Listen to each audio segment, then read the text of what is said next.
Toca dedicar un vídeo al chocolate, y me refiero al chocolate de verdad. No es un eufemismo para hachís, el hachís ya tuvo su propio vídeo. Me refiero al chocolate de toda la vida, al que sale del cacao, porque tiene unos cuantos componentes psicoactivos y por tanto también debería ser considerado una droga. Creo que esto daba para un vídeo completo porque también nos permite reflexionar un poco sobre dónde está la frontera de qué es una droga y qué no. Una frontera que es muy difícil de trazar de una forma coherente y que es todavía más difícil compartir con otra gente, así que bueno, aquí es donde yo trazo la frontera. Para mí, en base a mis conocimientos, yo diría que el chocolate es una droga. Mucha otra gente también considera que el azúcar es una droga. Para mí, por ejemplo, el azúcar no lo es. ¿Por qué? Pues porque tal y como yo lo entiendo, más que reemplazar a neurotransmisores o alterar su funcionamiento normal, la glucosa lo que hace es ser un combustible necesario y toda forma de azúcar al final básicamente termina convertida en glucosa o reemplazándola. Por tanto, para mí no es tanto una droga que altere el funcionamiento del cerebro, sino el combustible que de por sí necesita el cerebro para funcionar. Así que no la considero una droga, aunque en cierto sentido afecta al cerebro directamente mediante un proceso bioquímico. Tampoco las hormonas me parecen drogas per se, porque entiendo que sus mecanismos son distintos al de los neurotransmisores normales. Además afectan quizá un poco más a largo plazo, entonces pues la testosterona o los andrógenos tampoco me parecen drogas propiamente dichas, aunque sí es cierto que al ingerirlas a largo plazo sí alteran la química cerebral y sí producen cambios en el comportamiento mediante un proceso bioquímico directo. Otro tanto pasaría con algunos antidepresivos, como los inhibidores de la recaptación de serotonina. Pues también un poco lo mismo, ¿no? Producen cambios en la química cerebral, pero lo hacen a largo plazo. Solo trabajan a largo plazo y sobre los neurotransmisores endógenos que ya hay, vamos, que no los reemplazan tampoco. Entonces, pues para mí no encajan bien en la categoría de droga. Entonces, como veis, es un Cristo definir qué es una droga y qué no.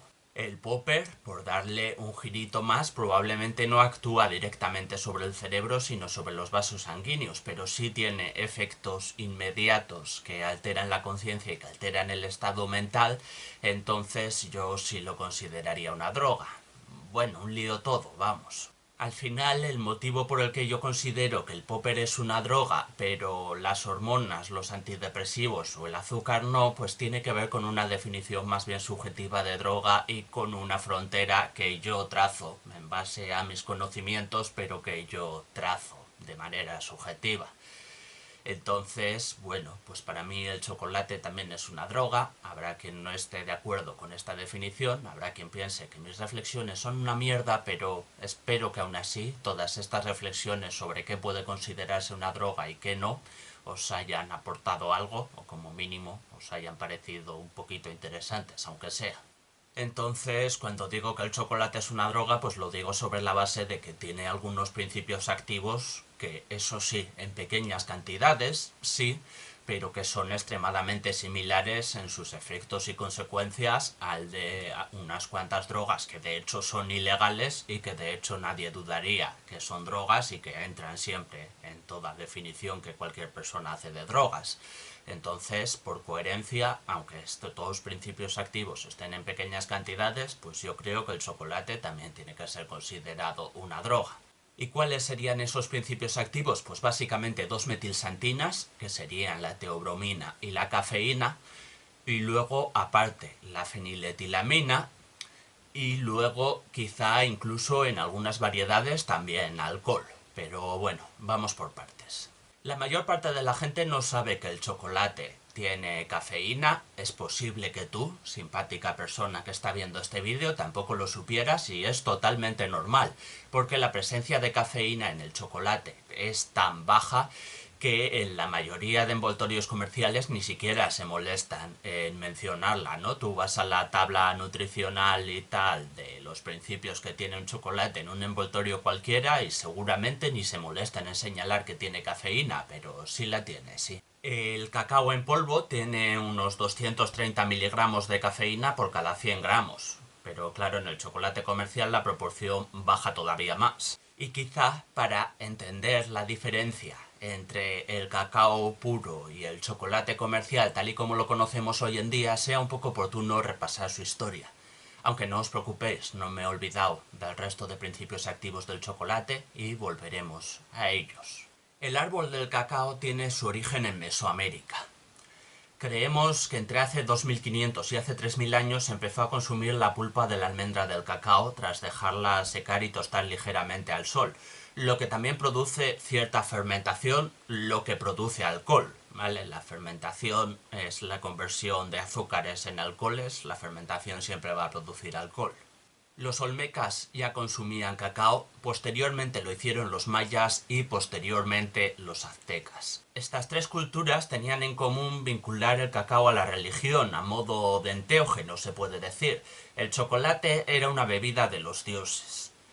Ya en el vídeo de plantas con cafeína estuvimos hablando de la teobromina o la teofilina, dos metilsantinas que tienen la raíz teo. Y se debe a esto. La raíz teo viene de Dios porque se aplicó en un primer momento a la teobromina, al ser este el principio activo más destacable de la bebida de los dioses, ¿no? De ahí viene el teo. La teobromina, por cierto, pues es un estimulante bastante similar a la cafeína. No es tan característico por su relajación muscular como la teofilina, así que se puede considerar la teobromina muy similar a la cafeína. En cualquier caso, aunque en estas tres culturas tuvo bastante importancia, es en la cultura azteca en la que más destacó. Los aztecas llegaron a usar cacao como moneda incluso. También fue a los aztecas a quienes los conquistadores españoles oyeron usar la palabra chocoatl, que se convirtió en el actual chocolate, ¿no? En muchos idiomas.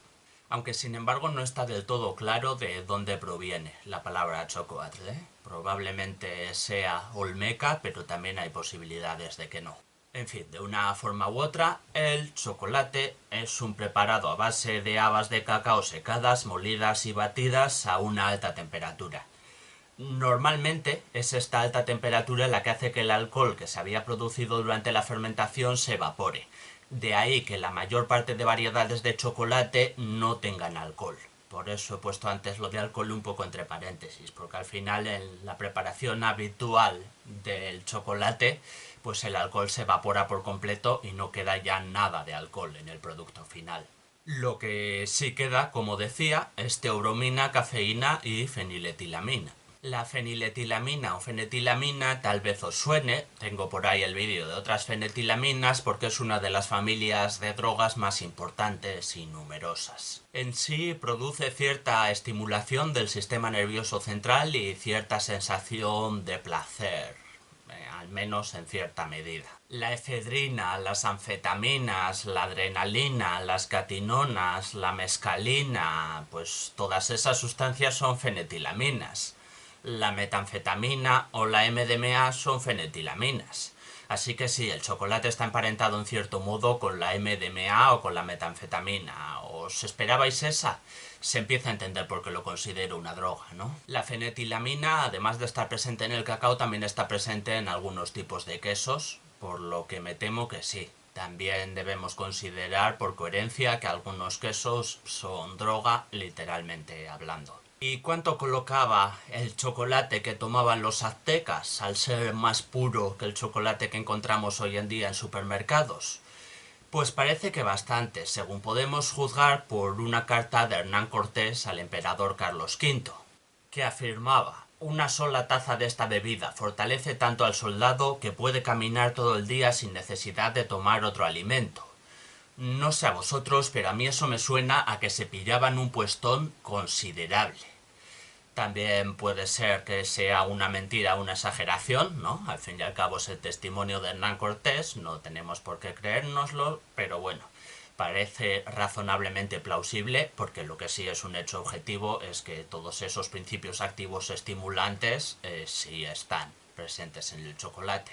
Pero como digo, hoy en día el chocolate está bastante rebajado, así que seguramente ingiriendo chocolate hoy en día no se puede pillar un puestón como el que se pillaban los aztecas y los conquistadores españoles, o al menos no ingiriendo el chocolate comercial, vamos. De hecho, parece que fue el propio Hernán Cortés o su tripulación los que encontraron el chocolate demasiado amargo para su gusto y probaron a echarle azúcar, que así les gustaba más, iniciando así una larguísima tradición de rebajar el chocolate de distintas formas y de preparar distintas recetas de chocolate, podríamos decir. El chocolate se fue extendiendo por Europa en los siglos posteriores, con especial énfasis en Suiza, donde nacieron bastantes tradiciones y bastantes formas nuevas de preparar el chocolate de manera que la gente lo encontrara más sabroso.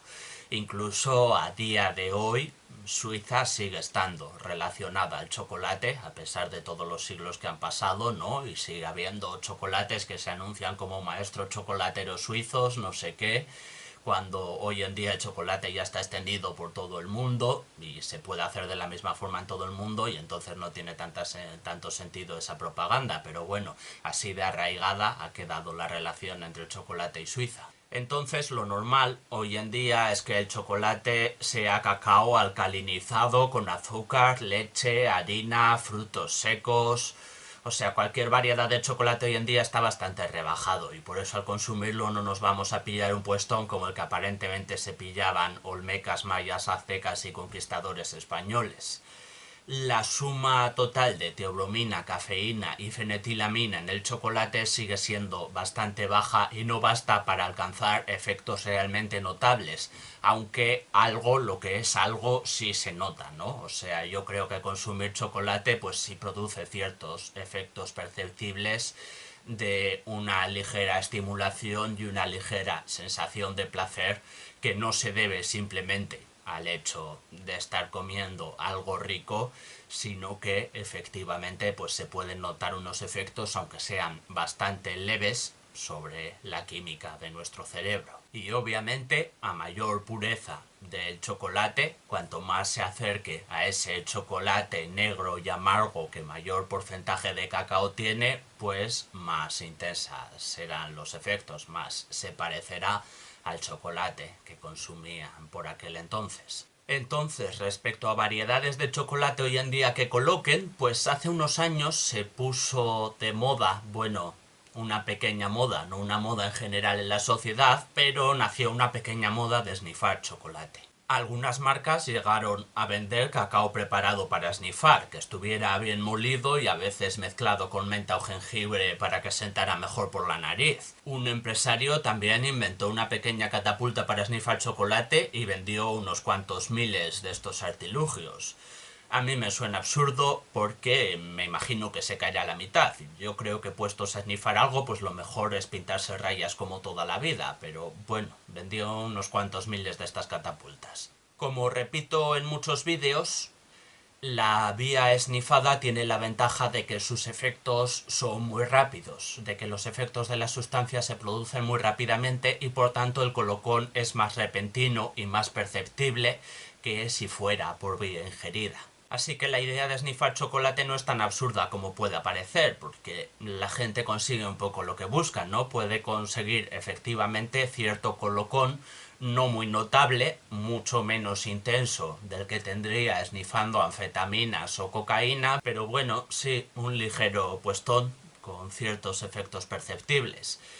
Ahora bien, por supuesto que la vía de consumo snifada pues siempre tiene el riesgo de dañar el tabique nasal y demás, así que obviamente yo no recomiendo snifar chocolate, vamos, o sea, se van a producir daños en el tabique nasal y realmente no creo que sea una experiencia de la hostia, así que eso digo, yo no recomiendo en absoluto snifar chocolate ni animo a ello para nada, al contrario, pero bueno, que sepáis que hay gente que sí le gustaba snifar chocolate y esto es lo que tenemos. Espero que os haya gustado, que hayáis aprendido algo interesante, que cuando veáis a personas de estas antidrogas con una moral bastante cerrada les recordéis que ellas también consumen alguna droga, aunque sea chocolate.